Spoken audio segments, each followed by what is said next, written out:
सोचिए जरा, एक ऐसी कंपनी जो सिर्फ 4 सालों में जीरो से भारत की सबसे बड़ी प्राइवेट एयरपोर्ट ऑपरेटर बन गई। ये कहानी है अडानी ग्रुप की, और कैसे इसने भारत के एयरपोर्ट सेक्टर का पूरा खेल ही बदल कर रख दिया है।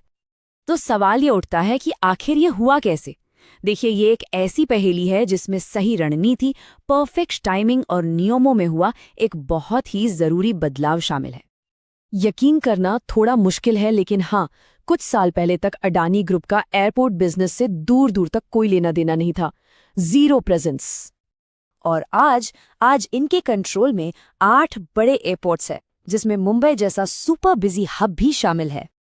इसको ऐसे समझते हैं, आज इंडिया में हवाई सफर करने वाला हर चौथा पैसेंजर अडानी के किसी न किसी एयरपोर्ट से ही गुजर रहा है। मतलब 25% पैसेंजर ट्रैफिक। सोच सकते हैं इस ग्रोथ का स्केल। अच्छा, ये सब कैसे हुआ, ये समझने के लिए पहले ये समझना जरूरी है कि एक एयरपोर्ट आखिर पैसा कमाता कैसे है, उसका बिजनेस मॉडल क्या है।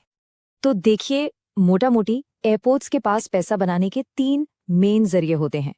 पर इसमें सबसे दिलचस्प बात पता है क्या है? कि इन 3 में से सिर्फ एक पर ही सरकार का सीधा कंट्रोल होता है। देखिए, पूरा खेल इन 2 चीजों के बीच में है, एरोनॉटिकल और नॉन एरोनॉटिकल इनकम। एरो मतलब फ्लाइट से जुड़ी फीस, जैसे लैंडिंग, पार्किंग, इस पर सरकार का कंट्रोल रहता है।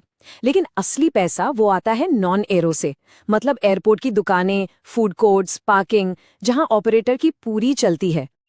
तो इस बिजनेस मॉडल को दिमाग में रखते हुए चलिए अब थोड़ा पीछे चलते हैं और देखते हैं कि भारत में एयरपोर्ट निजीकरण की पहली लहर में क्या हुआ था। तो कहानी शुरू होती है 90s के दशक से। इकोनॉमी बूम कर रही थी, लोग ज्यादा ट्रैवल कर रहे थे, लेकिन हमारे एयरपोर्ट पुराने थे। सरकार के पास इतना पैसा नहीं था कि उन्हें वर्ल्ड क्लास बना सके। तो उन्होंने प्राइवेट प्लेयर्स को बुलाना शुरू किया, और शुरुआत हुई देश के सबसे बड़े, सबसे प्रॉफिटेबल एयरपोर्ट से, जैसे दिल्ली और मुंबई। ये मॉडल एकदम सिंपल पार्टनरशिप जैसा था। मतलब प्राइवेट ऑपरेटर की कमाई बढ़ेगी तो सरकार का हिस्सा भी बढ़ेगा। एक सीधा साधा रेवेन्यू शेयरिंग एग्रीमेंट। लेकिन फिर आया साल 2019 और सब कुछ बदल गया। सरकार ने 6 नए एयरपोर्ट्स को प्राइवेटाइज करने का प्लान बनाया, और उसके लिए नियमों में एक छोटा सा लेकिन गेम चेंजिंग बदलाव किया। और बस यही बदलाव अडानी के लिए एक बहुत बड़ा मौका बन गया। ये स्लाइड पूरी कहानी का टर्निंग पॉइंट है, इसे ध्यान से समझिए। पुराने मॉडल में टोटल कमाई का 1% सरकार को जाता था। नए मॉडल में हर पैसेंजर पर एक फिक्स्ड फीस देनी है, बस। इस एक छोटे से बदलाव ने पूरा फाइनेंशियल गेम ही पलट दिया। अडानी ग्रुप ने इस नए मॉडल में छिपे पोटेंशियल को फौरन पहचान लिया। उन्होंने इतनी एग्रेसिव बिडिंग की, इतनी ज्यादा कि अपने कॉम्पिटिटर से लगभग डबल ऑफर कर दिया। और नतीजा, बूम! एक साथ 6 के 6 एयरपोर्ट्स उनके नाम। तो अब जब 6 एयरपोर्ट्स जीत लिए और बाद में 2 और खरीद लिए, अडानी ग्रुप आखिर कर क्या रहा है? वो अपना ये नया एम्पायर खड़ा कैसे कर रहा है? उनकी स्ट्रैटेजी एकदम साफ है। उन्हें पता है कि सरकार को तो पर पैसेंजर एक फिक्स्ड अमाउंट ही देना है। तो अब उनका पूरा फोकस इस बात पर है कि हर पैसेंजर से ज्यादा कैसे कमाया जाए। मतलब बेटर शॉप्स, खुद के ब्रांड्स, ज्यादा कार्गो बिजनेस, और हाँ, एयरपोर्ट के आसपास की जमीन पर रियल एस्टेट डेवलपमेंट। अब जो भी एक्स्ट्रा कमाई होगी वो सीधे कंपनी के प्रॉफिट में जाएगी। और इस अग्रेसिव स्ट्रैटेजी का असर ये हुआ है कि इंडिया का पूरा प्राइवेट एयरपोर्ट मार्केट ही बदल गया है। नतीजा ये है कि अब मार्केट में एक डुओपोली बन गई है।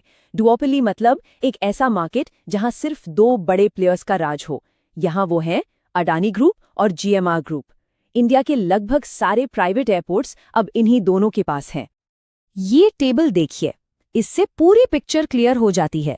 एक तरफ है अडानी ग्रुप, जो नए ज्यादा प्रॉफिटेबल मॉडल पर तेजी से आगे बढ़ रहा है, और दूसरी तरफ है पुराना प्लेयर जीएमआर, जो कर्ज और पुराने कम प्रॉफिटेबल रेवेन्यू शेयरिंग मॉडल के बोझ तले हैं।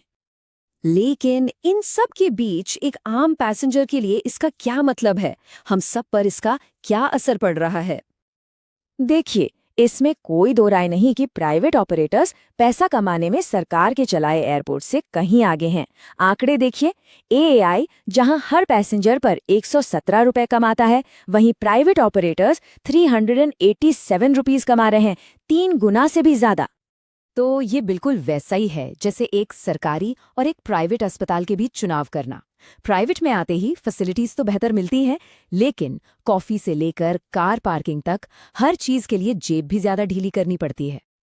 और उधर सरकार के सामने एक अलग ही चैलेंज है। उनके पास 121 एयरपोर्ट्स हैं, जिसमें से 80 तो घाटे में चल रहे हैं। मतलब उनका खर्चा हम सबके टैक्स के पैसों से पूरा हो रहा है। तो आखिर में सवाल यही है, देश के एयरपोर्ट्स का भविष्य क्या होना चाहिए? एफिशिएंसी, वर्ल्ड क्लास सुविधाएं और मुनाफा जो प्राइवेट प्लेयर्स लाते हैं, या फिर अफोर्डेबिलिटी और कनेक्टिविटी जो सरकारी हाथों में रहने से मिलती है? ये एक बड़ा सवाल है जिसका जवाब आने वाले समय में भारत की हवाई यात्रा की दिशा तय करेगा।